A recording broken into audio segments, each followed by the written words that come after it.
الحمد للہ وکفا وسلام علی عبادہ الذین اصطفیٰ والصلاۃ والسلام علی من لا نبی بعدہ وعلی آلہ وصحبہ ومن نحى نحوه اما بعد فاعوذ باللہ السمیع العلیم من الشیطان الرجیم بسم اللہ الرحمن الرحیم قل هل يستوي الذين يعلمون والذين لا يعلمون انما يتذكر اولو الالباب صدق اللہ ومولانا العظیم وصدق رسولہ النبی الکریم ونحن على ذلك لمن الشاہدین والشاکرین والحمد للہ رب العالمین۔ السلام علیکم ورحمۃ اللہ وبرکاتہ۔ ہر قسم کی حمد و ثنا کے لائق اللہ جل شانہ کی ذات کریم ہے، اور بے بہا درود و سلام محمد الرسول اللہ صلی اللہ علیہ وآلہ وسلم پر اور آپ کے آل اور اصحاب پر۔ حضرات گرامی قدر، اللہ رب العالمین نے اتنی بڑی وسیع کائنات کے اندر جو فضیلت اور جو مقام و مرتبہ اور جو شرف و بزرگی انسان کو عطا کی ہے، اس کی بنیاد علم ہے۔ صرف علم کی بنیاد پر انسان کو یہ مقام ملا ہے، اور علم کی وجہ سے ہی انسان نے اس دنیا کی تعمیر کی ہے، اس کو ارتقاء کی منازل میں پہنچایا ہے، اور علم کی وجہ سے ہی انسان مسجود ملائکہ بنا، اور اللہ تعالیٰ نے اپنے ملائکہ کو حکم دیا کہ وہ اس کی خدمت میں لگ جائیں، اور ملائکہ اس کی خدمت کے لیے ایسے لگے ہوئے ہیں کہ ہر وقت ہمہ وقت جب بھی چل رہا ہو، جاگ رہا ہو، سو رہا ہو، کچھ کر رہا ہو یا نہ کر رہا ہو، ہر حالت میں فرشتے انسان کے دائیں بائیں آگے پیچھے اس کی نگہبانی اور حفاظت کے لیے اور اس کے تمام امور انجام دینے کے لیے ہمہ وقت سر توڑ کوشش میں لگے رہتے ہیں۔ علم کے بغیر انسان کی حیثیت بالکل حیوانوں کی طرح ہے، اور اللہ تبارک تعالیٰ نے قرآن مجید میں ان لوگوں کو جنہوں نے سے کام نہیں لیا، جنہوں نے سماعت سے کام نہیں لیا، جنہوں نے بصارت اور بصیرت سے کام نہیں لیا، ان کو حیوان بلکہ حیوانوں سے بھی بدتر اور غافل قرار دیا ہوا ہے۔ لہٰذا اللہ تبارک تعالیٰ نے انسانوں کو عام طور پر مشاہدے کے لیے جو اعضاء دیے ہوئے ہیں، جن کو حواس خمسہ کہتے ہیں، یہ علم حاصل کرنے کے ذرائع ہیں۔ ان حواس سے ہمیں پتہ چلتا ہے کہ ہمارے آس پاس کیا ہے، ہم کیا چیزیں استعمال کرتے ہیں، اور یہ مضر ہیں، مفید ہیں، ان سب باتوں کا ہمیں ان چیزوں سے پتہ چلتا ہے۔ یہ ہر شخص کو پتہ چلتا ہے، اس کو اس کا شعور ہو یا نہ ہو، یہ الگ بات ہے۔ لیکن اس سے بڑھ کر آگے بڑھ کر جو علم ہے، جو بہت بڑا علم ہے، اور جو تمام علوم پر درجے رکھتا ہے، فائق ہے، فوقیت رکھتا ہے، وہ وحی الہی کا علم ہے۔ اللہ تعالیٰ نے وحی الہی کا علم اپنے انبیاء پر نازل فرمایا، اور انبیاء کے ذریعے انسانوں کو دیا ہے، اور اس سب کچھ کو سمیٹ کر سارے علم کو جو تمام انبیاء پر آیا تھا، جتنی وحی تمام انبیاء پر آتی رہی، ان سب کا خلاصہ اللہ تبارک تعالیٰ نے قرآن مجید میں سمو دیا ہے، اور قرآن مجید کو ان تمام علوم کا، ان تمام کتابوں کا مہیمن بنا دیا ہے، نگران بنا دیا ہے، محافظ بنا دیا ہوا ہے۔ کوئی ایسی صداقت دنیا میں نہیں ہے، نہ کوئی ایسی سچائی دنیا میں ہے جس کی تائید قرآن نہ کرتا ہو، جو قرآن میں نہ ہو۔ اس لیے نبی کریم صلی اللہ علیہ وسلم نے ہر مسلمان مرد عورت پر علم حاصل کرنا، خصوصی طور پر وہ علم جو ہر وقت جس کی ضرورت اس کو ہوتی ہے، جو فرائض کا علم ہے۔ فرائض سے مراد وراثت کا علم نہیں، فرائض سے مراد وہ دن رات کے جو مشاغل ہیں ہمارے، جو ہم دن رات کام کرتے ہیں، ضروریات ہیں ہماری، ان کا جو علم ہے جو انسان کی پاکی پلیتی جائز نجائز حلال حرام کے متعلق ہمیں آگاہ کرے، اس علم کو حاصل کرنا ہمارے اوپر فرض کیا گیا ہے۔ اور پھر یہ بھی کہا گیا ہے، فرمایا ہے کہ ہر شخص کو علم حاصل کرنا چاہیے مہد سے لے کر لحد تک، یعنی ماں کی گود سے وہ علم حاصل کرنا شروع کرتا ہے بچے کی حالت میں۔ جب بچہ بالکل بچہ ہوتا ہے تو احساسات کے ذریعے وہ حاصل کرتا ہے۔ اگر بچے پر جو تجربات کیے ہیں لوگوں نے، وہ جانتے ہیں کہ بچہ اپنی ماں کے ہاتھوں کو پہچان لیتا ہے، غیروں کے ہاتھوں کو پہچان لیتا ہے، حالانکہ وہ نہ بولتا ہے نہ ہی اسے کچھ مزید سمجھ ہوتی۔ تو وہاں سے لے کر مہد سے لے کر لحد تک، یعنی قبر تک جانے سے پہلے ہر مسلمان کو، ہر شخص کو علم حاصل کرنا چاہیے۔ اور جس علم کے حاصل کرنے کا حکم دیا گیا ہے وہ علم قرآن کا علم ہے، وہ علم شریعت کا علم ہے، وہ علم دین اسلام کا علم ہے۔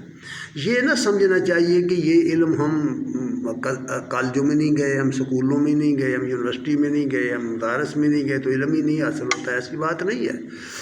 وہ جس کی ضرورت ہے نا، جتنے کی ضرورت ہے وہ ہم وقت حاصل کر سکتے ہیں، بلکہ اسلامی شریعت نے اس کے لیے جو اہتمام فرمایا، جو طریقہ رائج کیا ہے، وہ یہ جمعے کا طریقہ ہے کہ ہر جمعے کو ہر مسجد میں، ہر جامع مسجد میں جو بھی کوئی خطیب ہو، اس پر لازم کر دیا گیا ہے کہ وہ اللہ رسول کی تعلیم لوگوں تک پہنچائے، لوگوں کو وہ تعلیم دے، لوگوں کو وہ علم دے، علم سکھائے، لوگوں کو قرآن اور حدیث کا علم سکھائے، سنت رسول کا علم سکھائے۔ یہ لازم کیا، اور لوگوں پر بھی یہ لازم کیا ہے کہ وہ اپنے اوقات کار میں سے تھوڑا وقت نکال کر، جمعے کا جو وقت ہوتا ہے اتنا وقت نکال کر حاضر ہوں، بر وقت آئیں اور خطبہ سنیں، اور اللہ رسول کی باتیں سن کر یاد رکھیں، انہیں عمل کے لیے اختیار کریں، اپنے پلے میں باندھیں۔ اسماء بنت یزید رضی اللہ تعالیٰ عنہا ایک صحابیہ ہیں، وہ کہتی ہیں کہ میں نے نبی کریم صلی اللہ علیہ وسلم کے پیچھے نماز پڑھتے پڑھتے سورۃ الانعام یاد کر لی تھی، حفظ کر لی تھی۔ اب آپ اندازہ کر سکتے ہیں نا کہ لوگ کس طرح علم حاصل کرتے تھے۔ نبی صلی اللہ علیہ وسلم کے تمام اصحاب بڑی عمر کے لوگ تھے، نوجوان بہت کم تھے، زیادہ تر بڑی عمر کے لوگ تھے۔ وہ سب بڑی عمر کے لوگ آئے اور انہوں نے علم حاصل کیا۔ ذرا انہوں نے اس پر شرمندگی محسوس نہیں کی کہ کوئی یہ نہ کہے کہ بھئی اب بوڑھے ہو گئے ہیں تو اب بھی علم حاصل کر رہے ہیں۔ اس پر شرمندگی کی کوئی ضرورت نہیں ہے۔ ہر شخص، کوئی بوڑھا ہے، جوان ہے، لڑکا ہے، لڑکی ہے، عورت ہے، مرد ہے، وہ اس علم کو حاصل کر سکتا ہے۔ مختلف ذرائع ہیں اس کے، کیونکہ اس کی فضیلت بہت زیادہ ہے۔ اس لیے قرآن مجید میں یہ بات کہی گئی ہے کہ سن لو، قل هل يستوي الذين يعلمون والذين لا يعلمون۔ اے نبی ان سے کہہ دو کہ کیا وہ لوگ جو جانتے ہیں اور وہ لوگ جو نہیں جانتے برابر ہیں، یکساں ہیں؟ ظاہر بات ہے کہ کوئی دنیا کا آدمی یہ نہیں کہہ سکتا کہ یکساں ہے۔ جاننے والے، علم والے اور بے علم یکساں نہیں ہوا کرتے، برابر نہیں ہوا کرتے۔ تو اس کا یہ بھی مطلب نہیں ہے کہ علم والے جو ہیں کہ وہ بڑے لوگ بن جائیں اور جو دوسرے لوگ ہیں وہ اپنے آپ کو چھوٹا سمجھنے لگیں اور یہ ایک حد فاصل قائم ہو جائے اور وہ علم ہی حاصل نہ کر سکے۔ یہ نہیں بات۔ علم کا تکبر بھی آدمی کو جہنم میں لے جائے گا، اور علم کے حاصل کرنے پر شرمندہ رہنا اور شرم محسوس کرنا کہ میں تو اب بوڑھا ہو گیا ہوں، مجھے تو لوگ کیا کہیں گے، تو یہ وہ بات ہے جو اس کو جہنم رسید کر دے گی اور بیکار کر دے گی، دنیا میں وہ شخص ناکام ہو جائے گا۔ اس لیے یہ دونوں باتیں غلط۔ علم حاصل کرو، جس طریقے سے آپ حاصل کر سکتے ہیں اس طریقے سے علم حاصل کرو۔ اس علم حاصل کرنے کا حکم دیا گیا ہے، اور پھر ساتھ ہی یہ بھی فرمایا ہے کہ انما یتذکر اولو الالباب۔ اے نبی انہیں یہ بات بتا دو کہ نصیحت اور تذکیر ہمیشہ عقل مند لوگ حاصل کرتے ہیں، احمق ہمیشہ محروم رہ جاتے ہیں۔ کبھی بھی کوئی احمق آدمی نصیحت حاصل نہیں کرتا، وہ سنی انسنی کرتا ہے۔ یہ چیز بہت خطرناک ہے، اور علم حاصل کرنے کا حکم دیا گیا ہے۔ اور پھر یہ جو ضروری حکم دیا گیا ہے۔ علم میں سے علم کے بہت سارے شعبے ہیں بھائی۔ جو علم ہم دیکھ کے حاصل کرتے ہیں نا، چاہ کے حاصل کرتے ہیں، سن کے، دیکھ کے اور محسوسات سے حاصل کرتے ہیں، جو حواس خمسہ کے ذریعے، یہ مشاہداتی علم ہے۔ لیکن تجرباتی علم وہ ہے جو ہم باقاعدہ سیکھتے ہیں، جس کو کالجوں میں، یونیورسٹیوں میں، اداروں میں سکھایا جاتا ہے۔ مختلف اس کے فنون ہیں، مختلف اس کی شاخیں ہیں، مختلف اس کے سبجیکٹ ہیں۔ تو یہ علوم جو ہیں، ہر علم اسلامی علم ہے، یہ یاد رکھنا ہے۔ لوگ سمجھتے ہیں کہ یہ فلاں علم سائنس کا علم، فلاں ریاضی کا علم یا فلاں علم، اس کا دین سے کوئی تعلق نہیں ہے، یہ بات غلط ہے۔ جو آدمی ریاضی نہیں جانتا وہ قرآن نہیں سمجھ سکتا بھائی۔ وہ قرآن میں جو چیزیں بیان ہوئی ہیں نا وراثت کے قانون کے بارے میں، وہ نہیں سمجھ سکتا۔ فلکیات کے بارے میں جو سائنس نہیں پڑھی، جس نے کم از کم جنرل سائنس پڑھی ہو، وہ فلکیات کو نہیں جان سکتا۔ جو آدمی تاریخ کا علم نہیں رکھتا وہ قرآن کو نہیں سمجھ سکتا۔ جو آدمی جغرافیہ نہیں جانتا وہ قرآن کو نہیں سمجھ سکتا۔ یہ سارے علوم جانیں گے تو، کیونکہ قرآن مجید میں یہ ساری باتیں بیان کی گئی، سب طرح کی باتیں بیان کی ہیں، خود بلکہ انسان کی باڈی کے متعلق باتیں بیان کی گئی ہیں، انسان کے اندر کی باتیں بیان کی گئی ہیں، آفاق کی باتیں بیان کی گئی ہیں، سب باتیں اس میں ہیں، لیکن تھوڑے غور و فکر کی ضرورت ہوتی ہے۔ تو اس کو تجرباتی علم کہتے ہیں، وہ تجربے سے حاصل ہوتا ہے۔ اور ان سب علوم میں سے بڑا علم جو ہے وہ اللہ کو جاننا ہے، اللہ کا جاننا، توحید الوہیت وحدہ کا علم۔ اللہ کون ہے، اللہ کیا ہے، اس نے ہمیں کیوں پیدا کیا ہے، ہمارے اوپر کیا ذمہ داریاں ڈالی ہیں، ہمارے ذمے کیا کیا چیزیں ہیں۔ اگر ہم اللہ کی توحید کو نہیں سمجھے، نہیں جانا، تو اس کا انجام کیا ہے۔ تو سب سے بڑا علم جو ہے وہ توحید باری تعالیٰ کا علم ہے، وہ اللہ کی وحدانیت کا علم ہے۔ کیونکہ دیگر سب علوم جاننے کے باوجود لوگ جہنم میں جائیں گے، جاننے کے باوجود لوگ شرک کر رہے ہیں۔ موجودہ زمانے میں تو بہت ہی زیادہ ہو گیا ہے۔ جتنے بڑے بڑے سائنسدان ہیں، جتنے بڑے بڑے حسابدان ہیں، جتنے بڑے بڑے پروفیسر، بڑے بڑے وکلاء ہیں، جج لگے ہوئے ہیں، بڑے بڑے منسٹر ہیں، اگر آپ ان کی کاروائیاں دیکھیں، ان کا زندگی کا سٹائل دیکھیں، ان کا اٹھنا بیٹھنا، چلنا پھرنا اور گفتگو سنیں ان کی، تو اگر آپ کو قرآن کا علم ہے تو آپ کو معلوم ہو جائے گا کہ یہ قرآن کے خلاف باتیں کر رہے ہیں، ان کا عمل قرآن کے خلاف ہے۔ اس کی وجہ کیا ہے کہ وہ جو توحید کا علم ہے وہ نہیں جانا اور شرک کر رہے ہیں، یہ بدعات کے اوپر ہو گئے۔ اسی لیے حکم دے دیا گیا قرآن میں، سورہ محمد کی آیت نمبر 19 میں فرمایا وَعَلَمْ أَنَّهُ لَا إِلَٰهَ إِلَّا اللَّهُ، یہ بات جان، اس کا علم حاصل کر کے اللہ کے سوا کوئی الہ نہیں ہے۔ اندازہ کیجئے، حکم دیا گیا کہ یہ بات جانو۔ سب سے پہلے یہی جاننے کی بات ہے کہ تمہارا خالق کون ہے، تمہارا داتا کون ہے، تمہارا رب کون ہے، تمہاری مشکلیں حل کرنے والا کون ہے، تمہیں رزق دینے والا کون ہے۔ یہ باتیں، یہ سوال کیے گئے ہیں نا مشرکین پر۔ قرآن مجید کی سورہ یونس کو پڑھیے، عنکبوت کو پڑھیے، سورہ مومنون کو پڑھیے، ان صورتوں کا مطالعہ کریں، وہاں آپ کو یہ سوال ملیں گے کہ بتاؤ تو صحیح کہ تمہیں پیدا کس نے کیا ہے۔ تو مشرک کہتے ہیں کہ یہ تو اللہ ہی کا کام ہے، لیکن اس کے باوجود کہ وہ جانتے نہیں اللہ کو، تو اس کے ساتھ شرک کرتے ہیں۔ یاد رکھیے، جس چیز کو آدمی جانتا نہیں، اس کے انجام کی اس کو خبر نہیں ہوتی۔ آپ اس کا تجربہ کرنا چاہیں تو آپ کر سکتے ہیں کہ دہتے انگارے جو ہیں نا، دہتے انگارے، ان کے پاس رکھ کر ان کے پاس کسی بچے کو چھوڑ دیں، تو آپ دیکھیں گے کہ بچہ ان کی چمک کو دیکھ کر ان کو ہاتھ میں ہاتھ ڈالے گا، اس کو وہ جانتا نہیں اس کا انجام کیا ہے۔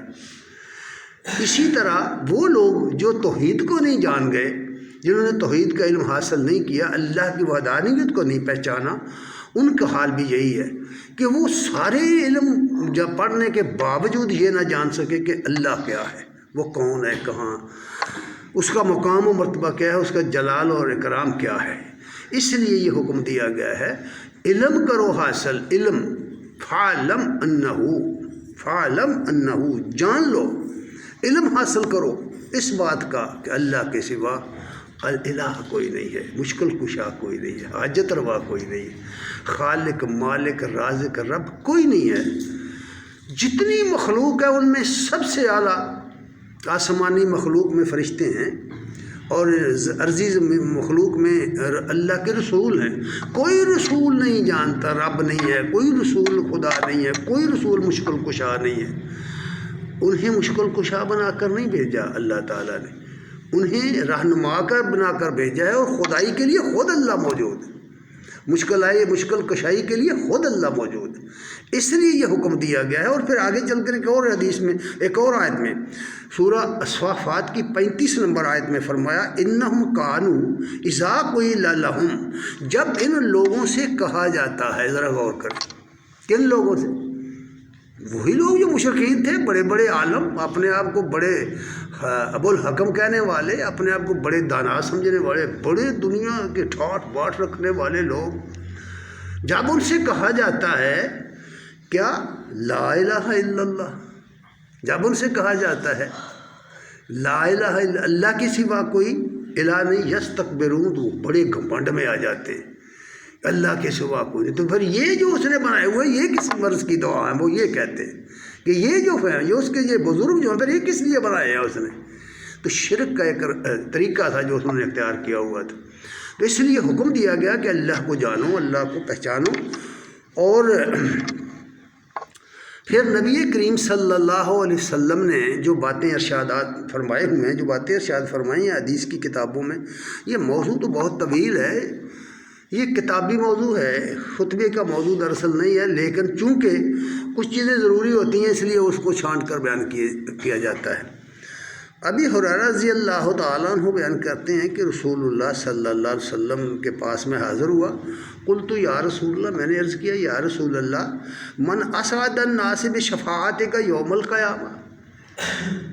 میں نے عرض کیا یا رسول اللہ، قیامت کے دن وہ کون نیک بخت لوگ ہوں گے جن کو آپ کی شفاعت ملے گی؟ وہ کون لوگ ہوں گے؟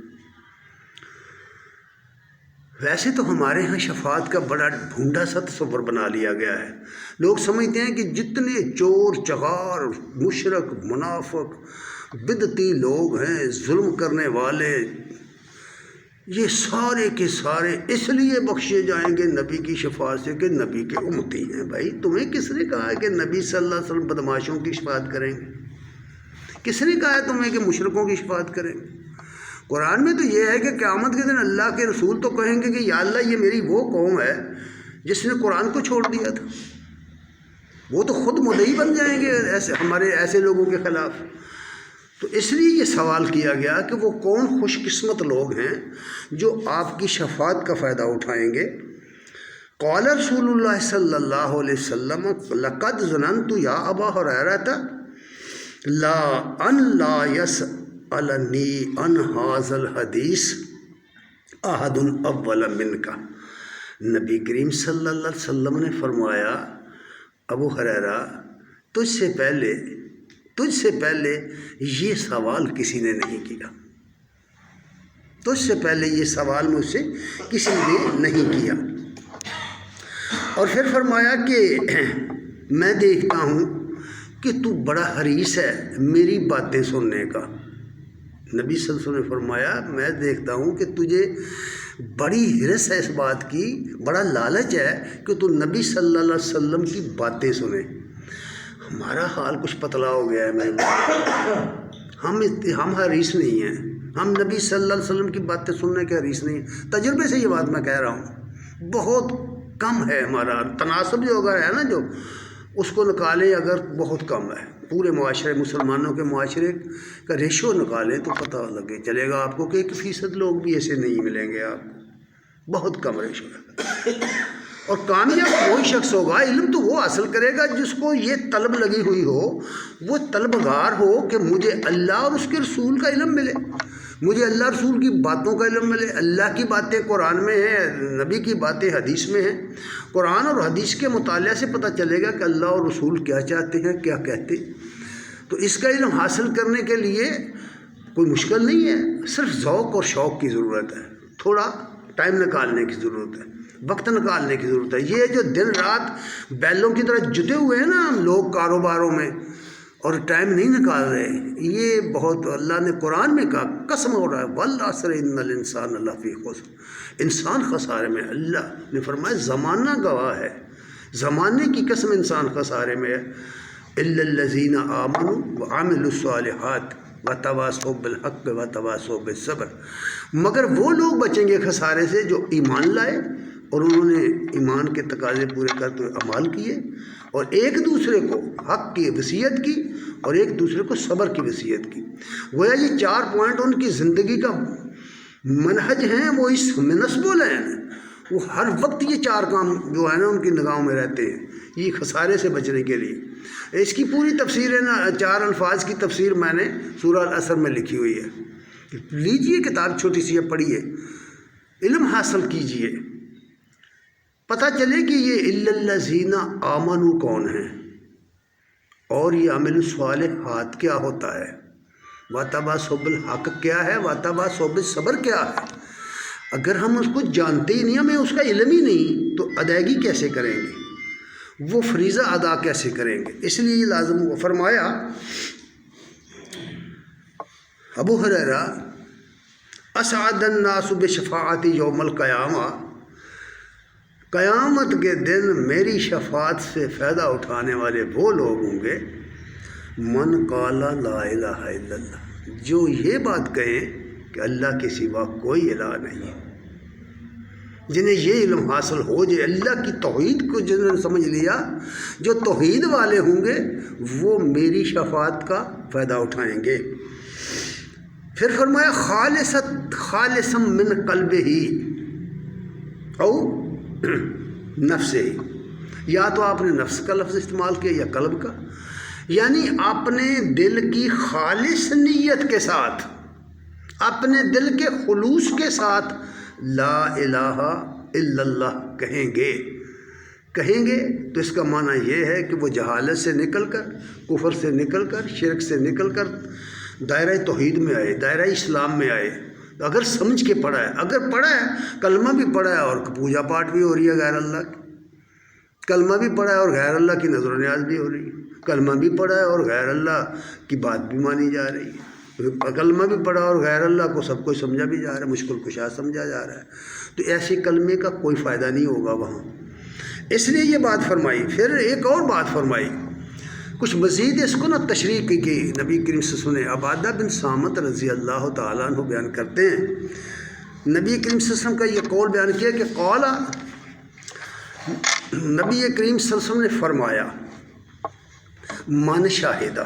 آگے بڑھی ہے تھوڑی سی بات، کہنا سادہ، کہنا لا الہ الا اللہ، اور آگے بڑھنا، شہادت کے میدان میں اترنا، شہادت دینا. شہادت یہ ہوتی ہے کہ کسی کے سامنے اقرار کرنا، کسی کے سامنے اعلان کرنا، کسی کے سامنے گواہ بن کر کھڑا ہونا، اس کو کہتے ہیں شہادت. فرمایا من شاہدہ اللہ الہ الا اللہ وحدہ لا شریک لہ وان محمدًا عبدہ ورسولہ.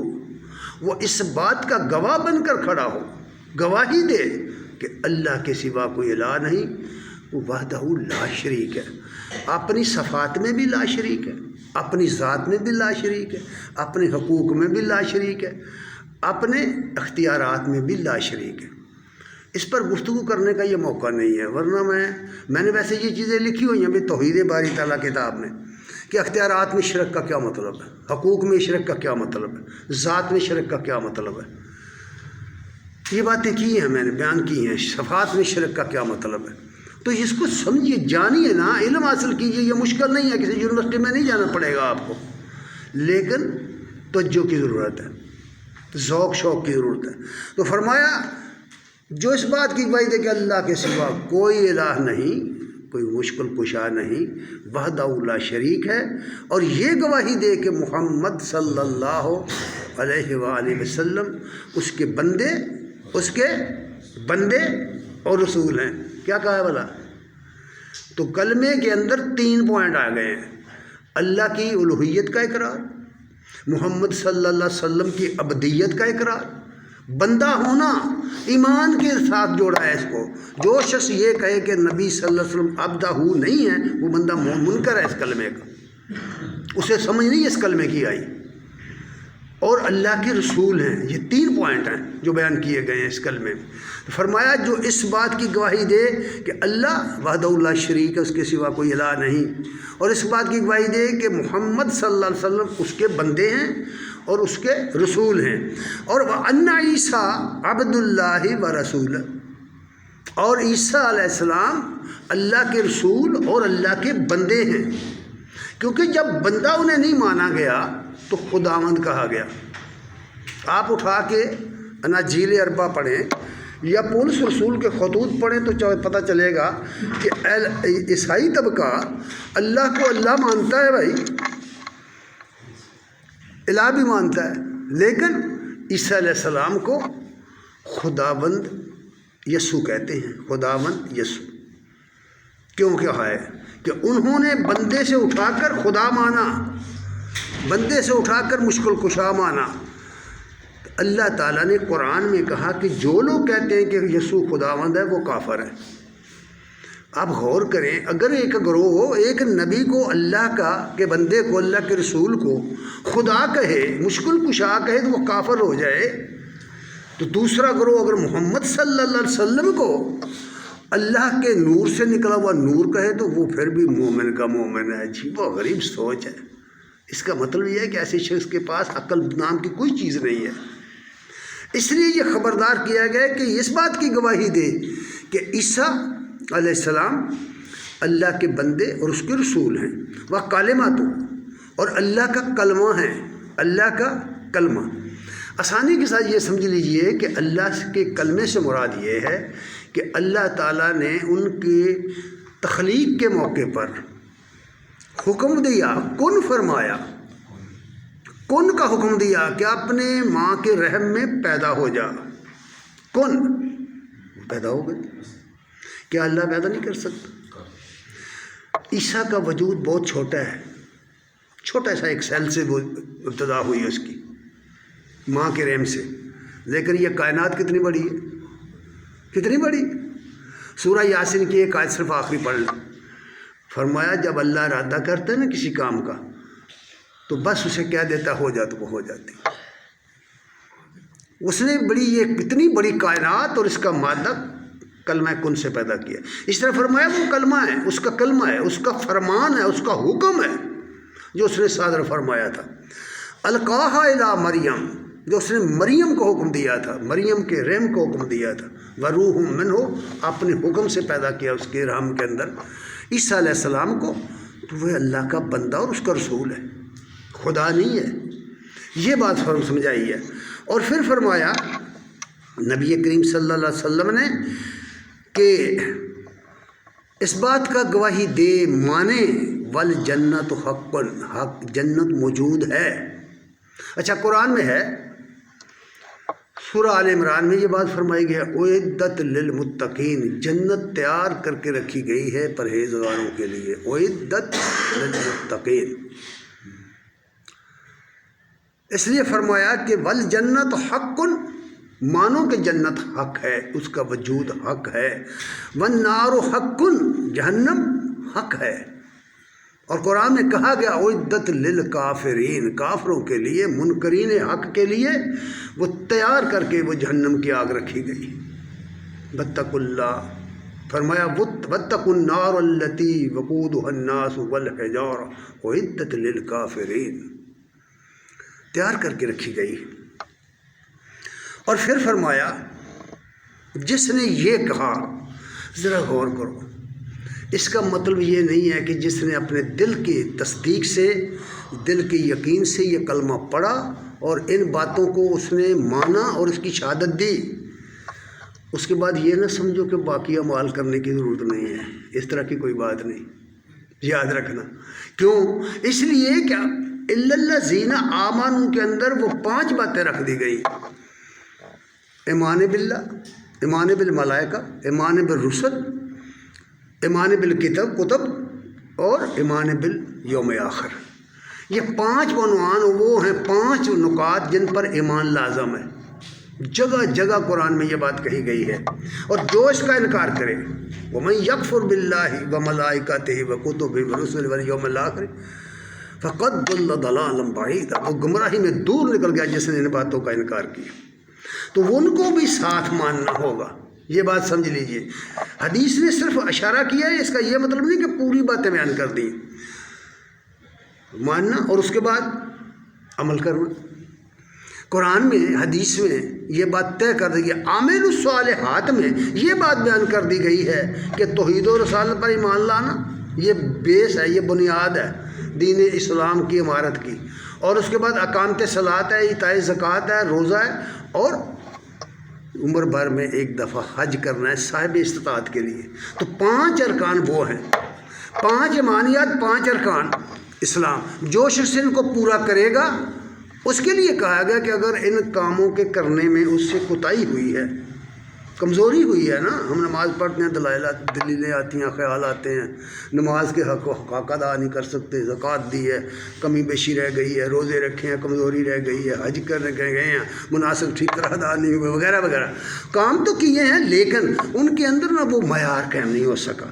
تو فرمایا کوئی نہیں، بات معاف کر دے گا اللہ۔ پھر اس لیے فرمایا ادخلہ اللہ الجنہ، اللہ ان کو، اس شخص کو داخل کر دے گا جنت میں، علی ما کان من عمل، خواہ اس کے عمل میں کچھ کمزوری ہی ہو، عمل میں کچھ کمزوری بھی ہو تو اللہ معاف کر دے گا، اگر اس نے اس عقیدہ اس کا درست ہے اور یہ باتیں اس نے مانی ہیں تو۔ اچھا اب غور کیجئے ذرا، اس عقیدے کا جو اثر ہے انسانی زندگی پر، اس حدیث کو جو میں نے نقل کیا ہے تو بخاری مسلم میں یہ حدیث ہے، مشکات سے میں نے نقل کیا ہے اس کو۔ اور پھر فرمایا ترمذی کی حدیث میں یہ الفاظ بھی ہیں، وہ کہتے ہیں سمیعت رسول اللہ صلی اللہ علیہ وآلہ وسلم، میں نے رسول اللہ صلی اللہ علیہ وسلم کو فرماتے سنا،